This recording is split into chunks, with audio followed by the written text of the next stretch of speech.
الحمد للہ رب العالمین والصلاة والسلام على سید الانبیاء والمرسلین اما بعد فقد قال اللہ تبارک و تعالی فی القرآن الکریم اعوذ باللہ من الشیطان الرجیم بسم اللہ الرحمن الرحیم وما آتاکم الرسول فخذوه صدق اللہ العظیم وصدق رسولہ النبی الکریم۔ سچا ہمارا خالق اور سچا ہمارا مالک کے سوا اس واحد و یکتا کی کوئی عبادت کے لائق نہیں،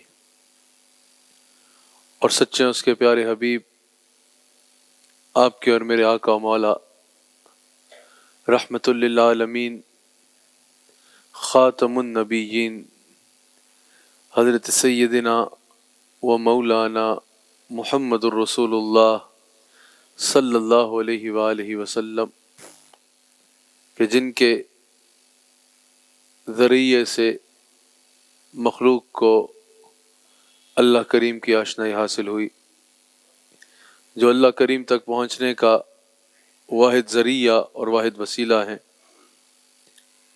جن کی محبت اور جن سے تعلق ایمان والا ہونے کے لیے شرط اول ہے۔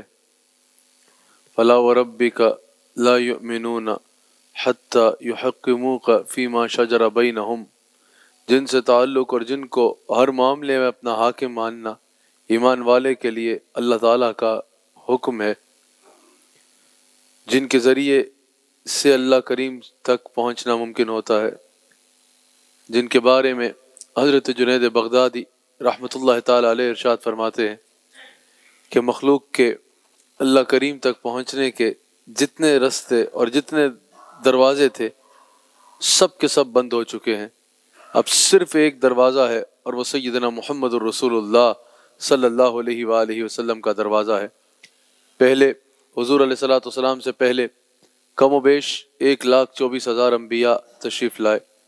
ایک وقت میں ایک سے زیادہ انبیاء بھی زمین پر ہوتے تھے، دنیا میں ہوتے تھے، یعنی اللہ کریم تک پہنچنے کے بہت سے دروازے تھے، بہت سے رستے تھے جن سے اللہ کریم تک پہنچنا ممکن تھا، لیکن جب سیدنا محمد رسول اللہ خاتم النبیین صلی اللہ علیہ وآلہ وسلم ختم نبوت کا تاج سر پہ سجا کے دنیا میں جلوہ گر ہو گئے، تو اللہ کریم نے فرمایا اب اگر اللہ تک پہنچنے کا کوئی رستہ ہے، اب اگر اللہ سے تعلق قائم کرنے کا کوئی رستہ ہے تو وہ فقط مصطفیٰ جان رحمت صلی اللہ علیہ وآلہ وسلم کا رستہ ہے، اور حضور علیہ الصلوۃ والسلام کے رستے کو ہی اللہ کریم اپنے تک پہنچنے کا رستہ بیان فرماتا ہے۔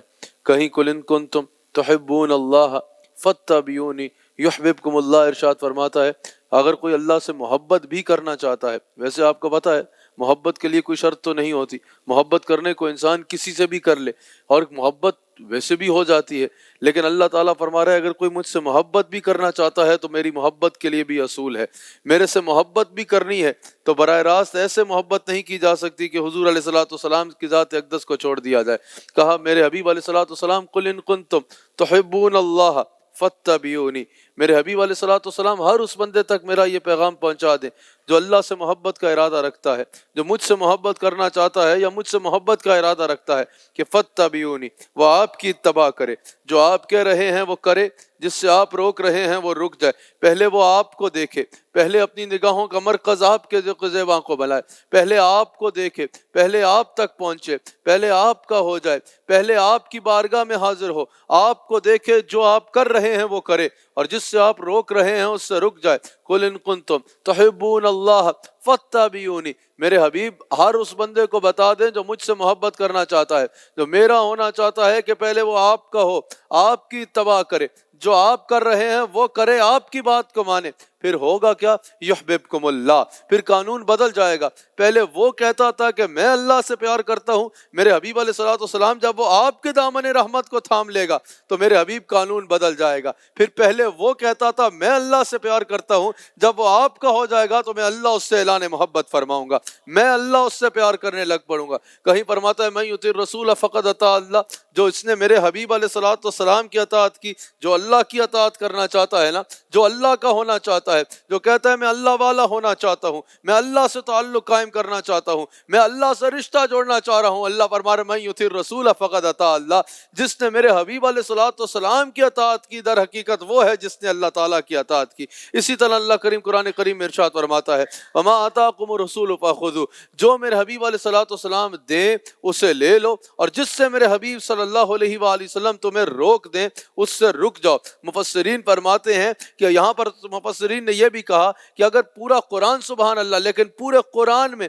اگر صرف اتنا بھی نازل ہو جاتی نا آیت کہ جو رسول اللہ علیہ الصلوۃ والسلام دیں وہ لے لو، اور جس سے رسول اللہ علیہ الصلوۃ والسلام روک دیں اس سے رک جاؤ، تو حضور علیہ الصلوۃ والسلام کی سیرت طیبہ کو، حضور کے اسوہ حسنہ کو اللہ تعالیٰ نے اتنا مکمل بنایا ہے کہ پھر بھی اگر کوئی اللہ تک پہنچنا چاہتا تو دین مکمل تھا۔ رسول اللہ علیہ الصلوۃ والسلام کی سیرت طیبہ اتنی مکمل ہے۔ اللہ تعالیٰ فرماتا ہے جو میرے حبیب علیہ الصلوۃ والسلام دیں اسے لے لو، اور جس سے میرے حبیب صلی اللہ علیہ وآلہ وسلم تمہیں روک دیں اس سے رک جاؤ۔ یہاں وما آتاکم الرسول فخذوہ میں امام فخر الدین رازی صاحب تفسیر کبیر میں کہتے ہیں کہ یہاں وما آتاکم الرسول میں جو ما ہے یہ عموم کے لیے ہے، یہ صرف مال غنیمت کے لیے نہیں، صرف مال فے کے لیے نہیں۔ اگر کوئی اس کا تعلق حضور علیہ الصلوۃ والسلام کی عطائے خاص کے ساتھ کر دے تو کہا یہ درست نہیں ہوگا، اس میں مال غنیمت بھی شامل ہے، یقیناً مال فے بھی شامل ہے، لیکن یہ صرف مال غنیمت اور مال فے تک محدود نہیں ہے۔ اس کا تفسیر جو ہے امام فخر الدین رازی کہتے ہیں اس میں ما عموم کے لیے ہے، یعنی جو کچھ دربار رسالت صلی اللہ علیہ وآلہ وسلم سے امت کو ملتا ہے یہاں ما میں وہ سب کچھ شامل ہے۔ اس میں رسول اللہ علیہ الصلوۃ والسلام کے تکوینی اختیارات کا بھی بیان ہو رہا ہے، اور رسول اللہ صلی اللہ علیہ وآلہ وسلم کے تشریحی اختیارات کا بھی بیان ہو رہا ہے۔ کیونکہ وقت بہت مختصر ہے، میں نے اپنی عادت کے مطابق جو وقت ارشاد فرمایا حضرت نے اس سے پہلے بات کو ختم کرنا ہے۔ آپ کو الحمدللہ اللہ تعالیٰ نے جہاں اس مسجد میں بہترین خدمت کے لیے کمیٹی عطا فرمائی ہے وہاں الحمدللہ اس بات پر اللہ کا آپ کو شکر عطا کرنا چاہیے کہ حضرت قبلہ ڈاکٹر مفتی حبیب الرحمن صاحب مد ظلہ العالی جو آپ کی مسجد کے ماشاءاللہ خطیب ہیں، ایک جید عالم دین ہے ماشاءاللہ، اور سیرت النبی صلی اللہ علیہ وآلہ وسلم کے اعتبار سے بڑے پیمانے پہ کام کر رہے ہیں ماشاءاللہ، اور شب و روز ان کی مصروفیات جو ہیں وہ عام روش سے ہٹ کر ہوتی ہیں۔ شب و روز لکھنے کے کام میں مصروف ہوتے ہیں، پڑھنے کے کام میں مصروف ہوتے ہیں، اور وہ معاملات جن میں ابھی تک تحقیق کرنے کا لوگوں کو موقع نہیں ملا۔ مجھے اکثر حضرت کی اس لائبریری میں رات کے وقت بھی آنے کا وقت ہوا تو رات کو بھی وہاں پر علماء موجود ہوتے ہیں حضرت کے ساتھ، اور حضرت تحقیق میں مصروف ہوتے ہیں سیرت النبی صلی اللہ علیہ وآلہ وسلم کے اعتبار سے۔ اللہ تعالیٰ حضرت کو جو ہے اس میں اجر عظیم عطا فرمائے، اور اللہ تعالیٰ حضرت مفتی ڈاکٹر حبیب الرحمن صاحب کی توفیقات خیر میں مزید برکت عطا فرمائے، جس پیمانے پہ یہ سیرت النبی صلی اللہ علیہ وآلہ وسلم پر کام کر رہے ہیں۔ مجھے تھوڑی دیر آپ کی توجہ درکار ہوگی۔ آپ کو پتہ ہے آج کل الحاد کا فتنہ بھی پھیل رہا ہے، ملحدین کا فتنہ بھی پھیل رہا ہے، ایتھیسٹزم پھیل رہا ہے۔ لوگ بعض اوقات ایسے بھی ہیں جو اسلام کا لبادہ اوڑھ کے، ایک تو وہ ہیں جو الحاد کی طرف لے کے جا رہے ہیں، اور دوسری جانب لوگ ایسے بھی ہیں جو اسلام کا لبادہ اوڑھ کے ہم فرقہ واریت کی نہ بات کرتے ہیں نہ فرقہ واریت کو ہوا دیتے ہیں۔ اوورآل اس میں یوں کیا جا رہا ہے کہ اسلام کا لبادہ اوڑھ کے لوگوں کو ذات رسالت صلی اللہ علیہ وآلہ وسلم کے ساتھ لوگوں کا تعلق کمزور کرنا چاہ رہے ہیں۔ آپ یاد رکھیے گا مسلمان کی طاقت تعلق بالرسالت میں ہے، مسلمان کے ایمان کی طاقت اور مسلمان کی طاقت اور قوت جو ہے وہ رسول اللہ علیہ السلام کے ساتھ محبت میں ہے۔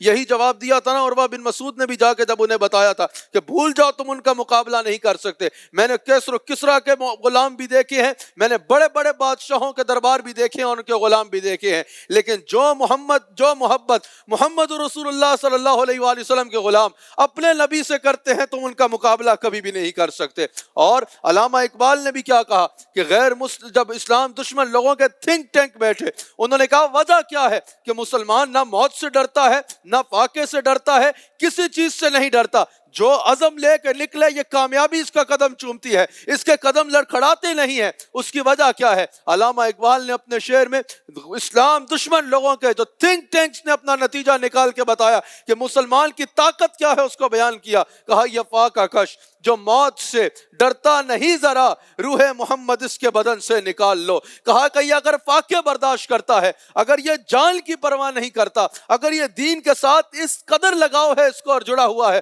تو اس کی وجہ اس کے اندر عشق رسول ہے. اگر عشق رسول نکل جائے تو علامہ اقبال کہتا ہے انہوں نے نتیجہ نکالا، کہ ڈاکٹر اقبال نے کہا کہ انہوں نے نتیجہ نکالا کہ بجھی عشق کی آگ اندھیر ہے، پھر مسلمان نہیں وہ راک کا ڈھیر ہے. جس میں رسول اللہ علیہ السلام کی محبت نہ ہو. تو بعض اوقات ہمیں آج کل یہ سننے کو ملتا ہے، بالخصوص جیسے علاقے ہوتے ہیں ہمیں سننے کو ملتا ہے کہ بھئی بات یہ ہے کہ جب دین کی بات کرنی ہے تو صرف قرآن سے بات کی جائے گی، رسول اللہ صلی اللہ علیہ وآلہ وسلم کی حدیث کی ضرورت نہیں ہے. کہا کہ بھئی کیوں نہیں ہے رسول اللہ صلی اللہ علیہ وآلہ وسلم کی حدیث کی ضرورت؟ کہا کہ جب قرآن موجود ہے تو پھر حدیث کی کیا ضرورت ہوگی؟ جب قرآن موجود ہے تو پھر رسول اللہ علیہ السلام کی حدیث کو بیان کرنے کی یا سننے کی کیا ضرورت ہے؟ یہ یاد رکھیے گا. اس میں کوئی شک نہیں کہ فائنل اتھارٹی قرآن ہے، اس میں کوئی شک نہیں کہ علم کا سب سے بڑا خزانہ قرآن ہے، اس میں کوئی شک نہیں کہ سب سے اتھینٹک قرآن ہے. لیکن یہ یاد رکھیے گا رسول اللہ علیہ السلام کی حدیث کو چھوڑ کے نہ قرآن کو سمجھا جا سکتا ہے نہ دین کو سمجھا جا سکتا ہے. اگر یہ کہا جائے کہ حدیث کی کوئی ضرورت نہیں ہے اور حدیث کی کوئی حیثیت نہیں ہے، معاذ اللہ صرف قرآن ہی کافی ہے، تو میں آپ سے سوال کرتا ہوں، رسول اللہ علیہ السلام کی ایک زبان اقدس ہے جو قرآن کی تلاوت فرما رہی ہے، وہی زبان اقدس ہے جو حدیث قدسی بیان فرما رہی ہے، وہی زبان اقدس ہے جو حدیث نبوی بیان فرما رہی ہے، اور وہی زبان اقدس ہے جو کبھی گھر میں بھی کلام فرما رہے ہیں، کبھی سوشل لائف میں ویسے بھی کلام فرما رہے ہیں، کبھی بازار میں کلام فرما رہے ہیں. اس میں امتیاز کون کرتا تھا؟ اس میں تمیز کون کرتا تھا کہ یہاں سے یہاں تک اس زبان سے نکلنے والا قرآن ہے، یہاں سے یہاں تک اس زبان سے نکلنے والا حدیث قدسی ہے، اور اس سے آگے جو یہ فرمائے وہ ان کی بات ہے. جب قرآن نازل ہوتا تو کیا کاتب وحی صحابہ قرآن اترتا اپنے کانوں سے سنتے تھے؟ ہرگز نہیں. کیا جبرائیل امین ان کو آواز لگاتے تھے کہ اب بس کر دو لکھنا، یہاں تک قرآن تھا، آگے جو یہ کہیں گے وہ ان کا فرمان ہے؟ نہیں. کیا قرآن میں آتا تھا جو سورت نازل ہوتی تھی یا جو آیت نازل ہوتی تھی کہ بس یہاں تک قرآن ہے آگے نہیں؟ کیا ہر بار قرآن میں ایسا آتا تھا؟ جواب ہے نہیں. تو جواب یہ ہے کہ حضور علیہ السلام قرآن کی تلاوت فرماتے تھے، اور تلاوت فرمانے کے بعد فرماتے تھے کہ یہ قرآن ہے. میں اس بھرے مجمع میں جہاں اہل علم تشریف فرما ہے آپ سے عرض کرتا ہوں کہ بھری کائنات میں قرآن کی اس کے علاوہ کوئی دلیل نہیں کہ حضور نے فرمایا کہ یہ قرآن ہے. بھری کائنات میں قرآن کی اس کے علاوہ کوئی دلیل نہیں ہے کہ میرے نبی صلی اللہ علیہ وآلہ وسلم نے فرمایا کہ یہ قرآن ہے. آپ بتائیے یہ جملے کیا کہلائیں گے کہ یہ قرآن ہے؟ یہ جملے حدیث نبوی کہلائیں گے. اگر حدیث نبوی کی ضرورت نہیں ہے تو قرآن کو قرآن ثابت کرنے کے لیے میرے نبی علیہ السلام کی حدیث کی ضرورت پڑے گی. قرآن ثابت حدیث نبوی سے ہوتا ہے، حضور علیہ السلام کے اس ارشاد سے ہوتا ہے کہ حضور علیہ السلام نے فرمایا کہ یہ قرآن ہے. اور اگر حضور کی سیرت کو چھوڑ دیا جائے، اگر حضور علیہ السلام کی حدیث مبارکہ کو چھوڑ دیا جائے، اگر کوئی قبلہ ڈاکٹر حبیب الرحمان صاحب سے پوچھے کہ آپ فقط تفسیر پہ کلام کریں نا، یہ حدیث پر اتنا جان کیوں لگاتے ہیں، یہ حدیث پر اور سیرت پر اتنی بڑی بڑی کتابیں کیوں لکھتے ہیں، اس کی کیا وجہ ہے؟ تو حضرت اس پر توجہ دینا ضروری ہے. رسول اللہ علیہ السلام کی حدیث کے بغیر دین مکمل نہیں ہوتا، دین کی عمارت کھڑی نہیں ہو سکتی. قرآن کریم میں اللہ تعالیٰ نے 700 کے قریب مقامات پہ نماز کی اہمیت کا بیان فرمایا ہے، نماز کی فرضیت کا بیان فرمایا ہے، نماز کی ضرورت کا اور اہمیت کی طرف اشارہ فرمایا ہے. آپ مجھے بتائیے 700 مقام پہ اللہ نے بتایا کہ نماز کتنا ضروری ہے اور نماز کتنی اہم ہے. ایک مقام پہ یہ بھی بتا دیتا کہ نماز پڑھنی کیسے ہے، ایک مقام پہ یہ بھی بتا دیتا کہ فجر کے فرض اتنے ہیں اور سنتیں اتنی ہیں، ایک مقام پر یہ بھی بتا دیتا کہ ظہر کے فرض اتنے ہیں اور سنتیں ایسے پڑھنی ہیں. ایک بار یہ بھی ارشاد فرما دیتا. 700 مقامات پہ اللہ نے قرآن میں نماز کی اہمیت کو بیان فرمایا نا. مسلمان کے لیے ایک مرتبہ بھی بہت تھا. نسخت سے جب یہ بیان ہو رہا تھا کہ نماز ضروری ہے، قرآن میں ایک بار بھی اللہ فرما دیتا نماز پڑھنی ہے اور یہ فرض ہے اور یہ ضروری ہے، تو مسلمان کے لیے جتنا 700 بار ضروری تھا اتنا ہی ایک بار سے فرما دینا بھی جو ہے وہ ضروری سمجھتا مسلمان اس کو. لیکن اللہ نے 700 مرتبہ فرمایا کہ نماز پڑھنی ہے، 700 مرتبہ نماز کی اہمیت کی طرف اشارہ کیا. ایک مقام پر بھی آپ مجھے قرآن سے فجر کے 2 فرض نکال کے دکھا دے، سنتے نکال کے دکھا دے. ایک مقام پہ بھی آپ مجھے قرآن سے ظہر کے فرض نکال کے دکھائیں، عصر کی رکعتیں نکال کے دکھائیں، مغرب کے 3 فرض نکال کے دکھائیں،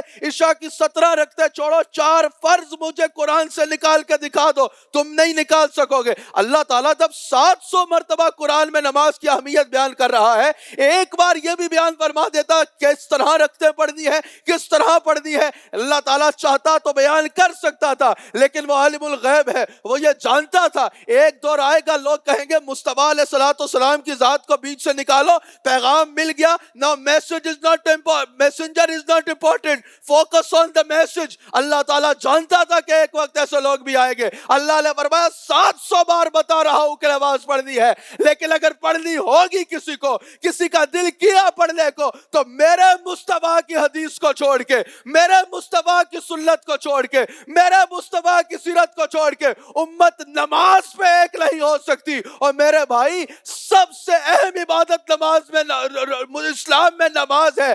نماز پر امت حدیث کو چھوڑ کے جمع نہیں ہو سکتی. آپ پورے دین پر سمجھتے ہو امت کو, حدیث کو چھوڑ کے جمع کرو گے نہیں. لوگ کہتے ہیں ہم کو خدا چاہیے, ہم بھی کہتے ہیں ہاں ہاں با خدا چاہیے, پر خدا تک پہنچنے کا زینہ تو ہو ہاتھ میں دامن مصطفیٰ چاہیے. جب یہ کہا گیا کہ رسول اللہ صلی اللہ علیہ وآلہ وسلم نے فرمایا, رسول اللہ علیہ السلام کی حدیث ہے کہ مجھے اور تم میں صرف اتنا فرق ہے کہ I know about the شریعت and you don't know about the شریعت. میں شریعت کو جانتا ہوں اور تم شریعت کو نہیں جانتے. اعلیٰ حضرت امام اہل سنت امام احمد رضا خان بریلوی رحمۃ اللہ علیہ نے فرمایا یہ افتراء ہے, یہ حدیث ہے ہی نہیں. اعلیٰ حضرت نے کہا پورے ذخیرہ حدیث میں ایسی کوئی حدیث نہیں ہے کہ حضور نے فرمایا ہو کہ مجھ میں اور تم میں صرف اتنا فرق ہے کہ میں شریعت جانتا ہوں تم شریعت نہیں جانتے. اعلیٰ حضرت نے کہا یہ بھی بھلا کوئی فرق ہے, یہ بھی بھلا کوئی امتیاز ہے. جب ہم شریعت جان لیں گے کیا تو کیا ہم میں اور نبی میں فرق ختم ہو جائے گا؟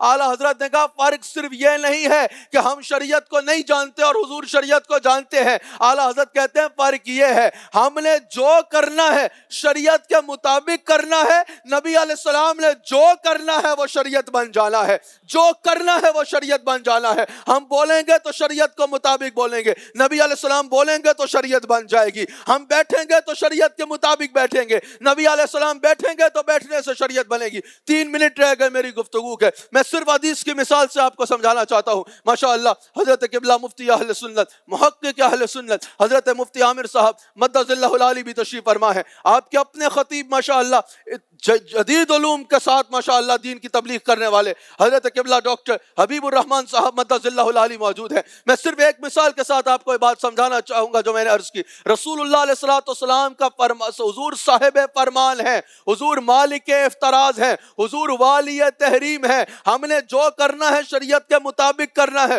حضور صاحب فرمان ہے, جو فرمائیں گے وہ شریعت بنے گی. مالک افتراض ہے. لوگ کہتے ہیں نا حضور کو تو حلال اور حرام کرنے کا بھی اختیار نہیں, تو پھر حدیث کی کیا ضرورت ہے؟ حلال اور حرام کا اختیار نہیں, حضور کو اللہ نے ہر اختیار دیا ہے. آپ میں سے کئی لوگ ہوں گے جنہوں نے حج کیا ہے ماشاءاللہ, آپ ایسے علاقے میں رہتے ہیں یہاں صاحب ثروت لوگ زیادہ ہیں, آپ میں سے تقریباً لوگوں نے حج کر رکھا ہوگا. اللہ نے مجھے بھی یہ سعادت عطا فرما رکھی ہے. جنہوں نے نہیں کیا اللہ تعالیٰ ان کو حج بیت اللہ کی سعادت عطا فرمائے, جنہوں نے کیا اللہ ہم سب کو بارہا مدینہ منورہ کی اور حج بیت اللہ کی سعادت عطا فرمائے. ایک مثال سے بات کو سمجھ لیجئے. میں جب حج پہ گیا نا تو ادھر میں اس بات کو سمجھا میرے نبی علیہ الصلوۃ والسلام کا اختیار کتنا ہے اور حضور صاحب فرمان کیسے ہیں. قبلہ ڈاکٹر صاحب جب میں حج پہ گیا مجھے میدان عرفات میں بڑا مزہ آیا.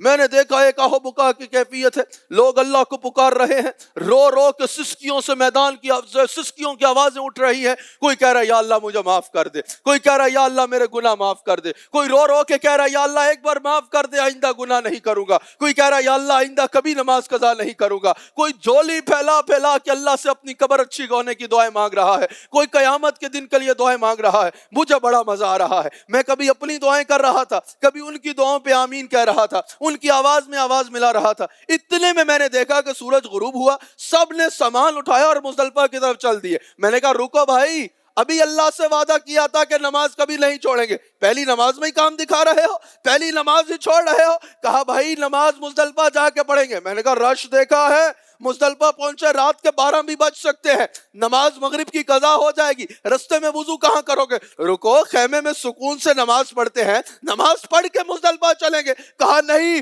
ابھی مزدلفہ جانا ہے، وہاں جا کے مغرب پڑھیں گے۔ میں نے کہا پہلی نماز ہی قضا کر دو گے، ابھی وعدے کیے ہیں دوبارہ کبھی قضا نہیں کریں گے۔ انہوں نے کہا بچہ بات یہ ہے، اللہ کا فرمان ہی یہاں یوں ہے، مغرب یہاں نہیں پڑھنی، بے شک وقت نکل جائے وہاں جا کے عشاء کے ساتھ ملا کے پڑھنی ہے۔ میں نے کہا اس کی وجہ کیا ہے؟ کہا وجہ کسی کو نہیں پتا، صرف ایک وجہ ہے، شاہی مزاج اس کو کہتے ہیں بھائی، اور بادشاہ اس کو کہتے ہیں۔ ماشاءاللہ مسجد بھری ہوئی ہے، جب بھی یہاں آتے ہیں اندر اور باہر یہ رونق دیکھ کے دل کی دھڑکنیں جو ہے قبلہ حبیب الرحمن صاحب کو اور اس مسجد کی عظیم کمیٹی کو جو ہے وہ دعائیں دیتی ہے۔ بڑے میرے آخری جملوں کو سماعت کر لیجئے، 1 منٹ رہتا ہے جو مجھے وقت ارشاد فرمایا گیا اس میں، یہ آخری منٹ ہے، اس میں بھرپور توجہ درکار ہے۔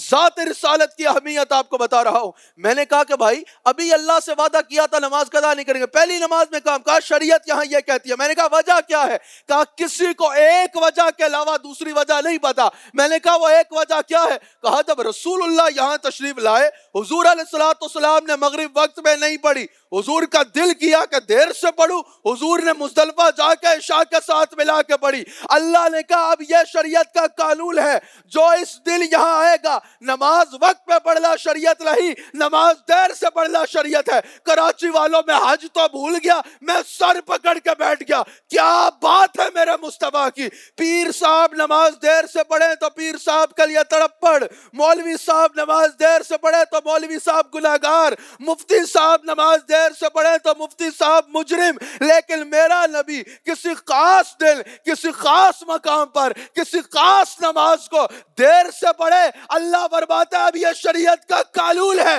اس دن نماز وقت پہ پڑھنا شریعت نہیں، نماز دیر سے پڑھنا شریعت ہوگی۔ ثابت ہوا کہ جملہ فرائض فروع ہے، اصل الاصول بندگی استاج ور کی ہے۔ اعلیٰ حضرت کہتے ہیں کہ ثابت ہوا کہ جملہ فرائض فروع ہے، اصل الاصول بندگی استاج ور کی ہے۔ اللہ تعالیٰ اس مسجد کو ہمیشہ آباد رکھے۔ ہمارا مقصد حضرات اور نوجوانوں، ہمارا مقصد جو ہے وہ اپنے عقیدے کو بیان کرنا ہوتا ہے۔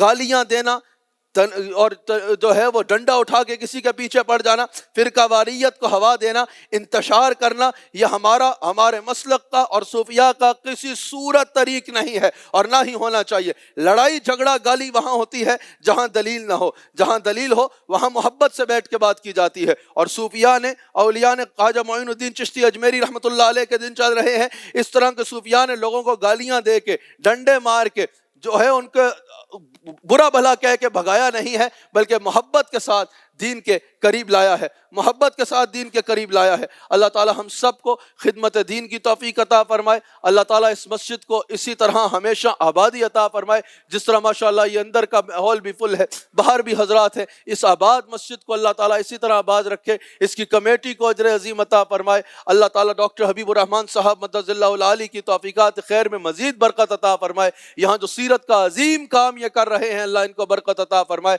آپ سب کو ان کا ساتھ دینے کی توفیق عطا فرمائے۔ اللہ پاکستان کے جھنڈے کو تا صبح قیامت بلند رکھے، اور اللہ تعالیٰ اس پاکستان کے محافظ افواج پاکستان جو ہے ان کی خدمات کو بھی قبول فرمائے، ان کے شہداء کو بھی جو ہے اللہ تعالیٰ بلندی درجات عطا فرمائے، اور موجودہ جتنی افواج پاکستان ہے اللہ تعالیٰ جس جوامردی کے ساتھ یہ ملک کی خدمت کرتے ہیں، یہ ملک کی حفاظت کرتے ہیں، یہ امت مسلمہ کے لیے کوششیں کرتے ہیں، اللہ تعالیٰ ان کی توفیقات خیر جو ہیں ان میں برکت عطا فرمائے۔ دوران گفتگو مجھ سے کوئی غلطی ہوئی تو میں صدق کے دل سے اللہ کی بارگاہ میں توبہ کرتا ہوں۔